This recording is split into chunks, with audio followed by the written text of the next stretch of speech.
Hi, Taylor T. Carlson here, and today we're returning to the Dragon Ball franchise. I just picked up the vintage original DVD release of the Bardock, the Father of Goku special, and on that DVD, as well as a lot of the other early Funimation uncut DVDs, there's a featurette called The World of Dragonball Z that runs for about 20 minutes. It serves as something of a primer for then new fans of the series to get them caught up prior to the beginning of the Android saga. Now, it's been 20 years ago, but I want to see how this measures up and see if it's a decent retrospective featurette that is good for new fans and gets them caught up, or if it's something that should really be avoided. So I'm just going to go through and describe some of the stuff I saw as I was watching this special. I'm also going to be pointing out a lot of the issues I have with it, so be warned, because I'm probably going to rip it to shreds. First of all, they mentioned that the Dragon Balls were created at the beginning of time, and this is absolute nonsense. The Dragon Balls were created by Kami when he first came to Earth. I believe he created them after he separated into two beings, Kami and King Piccolo. But it was well after the Earth had formed, obviously. We also got a description of the Dragon Balls and their capabilities of granting a wish. This part's actually decently done. It's similar to the beginning of the Curse of the Blood Rubies movie. We see some footage of the Saiyan Tuffle War, and this creates something of a plot hole because we actually see Tuffles with Scouters, whereas the Dragon Ball Super Broly movie implies that Frieza's army invented the Scouters, or at least first had possession of them, that we can see. This one's not Funimation's fault because that's an error that dates back to a lot of old anime-only filler, even from the original Japanese version.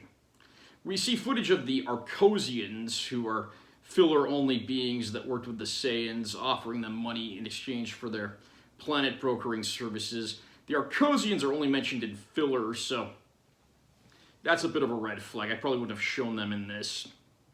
The biggest issue that I have in this part of the special with all the Saiyan Tuffle War, Saiyans conquering stuff, at no point do they ever mention Frieza or the destruction of the planet Vegeta, which is very odd because that's a very important piece of their history.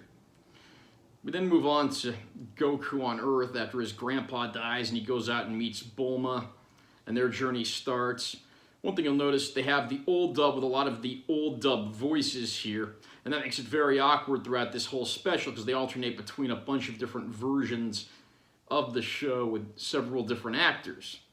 We get to see, Goku meeting some of his friends, including Krillin and Chi-Chi. They show him meeting Krillin first and then Chi-Chi, which is backwards. So he goes from having the newer dubbed voice to having his old dubbed voice when he meets Chi-Chi, so that's just sloppy editing right there. And then probably my biggest single complaint with this whole special, after this, it just completely skips the rest of Dragon Ball and goes to the beginning of Dragon Ball Z. So there's no mention of the World Tournament, no mention of the Red Ribbon Army, no mention of King Piccolo, no mention of Goku training with Kami and Popo, and of course fighting Piccolo Jr. at the 23rd World Martial Arts Tournament. So they left out a ton of stuff there. And then we have, of course, Goku as an adult has had like 3 different voice actors in the dub.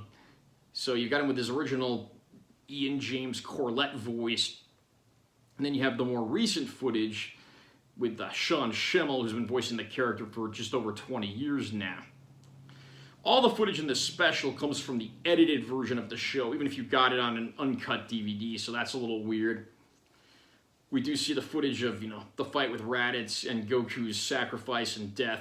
And there's a huge plot hole here because Krillin says, "Who's Kami?" when Piccolo brings him up. Of course, Krillin would know who Kami was because he was at the 23rd World Martial Arts Tournament. That's an error from the old dub that carries over to this. And then we see Goku going to the other world and going to train with King Kai. Of course, they don't mention the whole perilous journey along Snake Way a single time. We do see him on Snake Way briefly when he's coming back to Earth. And then we get back to the battle with the Saiyans and how a lot of the fighters on Earth get killed. And, of course, they have a lot of the ridiculous, "I'll send you to the next dimension" stuff here. That's what they said back before they could really mention death on the show.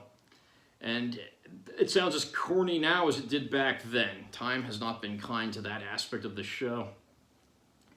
And then we do see, of course, our heroes coming out on top. It never shows any of the footage of Vegeta as a great ape, nor does it show one of the most important scenes, which is Goku sparing Vegeta's life, which I think is an integral scene that shows what kind of character Goku is, and of course how that'll impact Vegeta later on, even if it takes a really long time for him to start showing another side. And then we see Goku recovering on Earth after his injuries and so forth. One thing I will say in this special's defense, they do skip a lot of the anime-only filler sequences that were kind of pointless. So like you don't see anything with the fake planet Namek or the Garlic Jr. saga. So that's one thing I'll say in defense of this special. And then we get to Frieza on the planet Namek, and of course we pretty much skip to when he transforms, so you don't see any of like Vegeta's fights against Zarbon or Dodoria. You don't see them fighting the Ginyu Force. You never see Dende or the eldest Namek. Again, it just glosses over so much stuff so fast. And we kind of rush into the fight with Goku and Frieza. I mean, they even rush the Super Saiyan transformation and give, like, the deaths of other characters just a brief mention. I mean, Vegeta's death is honestly one of the most dramatic, heart-wrenching scenes in the entire Dragon Ball franchise. And here it's relegated to a fraction of a second message. They also show Piccolo as one of the people that was lost, but Piccolo does not die during the battle with Frieza on planet Namek, as any true fan of the show would know. There's no mention of Goku having to be healed again following the battle with the Ginyu Force. And then, on top of that, just going down the list, there's a lot of things here, like, again, they rushed over those character deaths. They show Goku escaping from planet Namek, but they reveal this too early. We're not supposed to know this as an audience until after he arrives back on Earth. And we see King Cold in the Frieza flashbacks, but the special never bothers saying who King Cold is, nor does it show his death scene at the hand of Future Trunks. And then the scenes with Future Trunks have no flashbacks to his time, which makes those scenes a little less dramatic and interesting. And we leave off with the 3-year gap between the scenes with Trunks and the impending battle with the androids. I think this special was a very good idea, trying to serve as a primer to get fans up to speed on the show. Unfortunately, it's just done very poorly. The voice casts are inconsistent. There's a lot of stuff that's omitted. It's very badly done and thrown together so hurriedly. I would probably give this, on a letter grade scale, I'd give it a D. I mean, they deserve effort for trying this to try to get fans up to speed, but the way they did it and the stuff they left out is just inexcusable. If this had been about 10 minutes longer and it had covered all the major aspects of the plot and not omitted any key information, it would have been fantastic, but as is, this is just a very dated and relatively pointless to revisit featurette. Do you own any of the older Dragon Ball DVDs that have the World of Dragonball Z featurette on it? What do you think? Comment down below and let me know what you think. Also, remember to subscribe to my channel for more content, because I'm always posting videos, and make sure to give this one a like if you found it helpful. I'm Taylor T. Carlson. See you next time.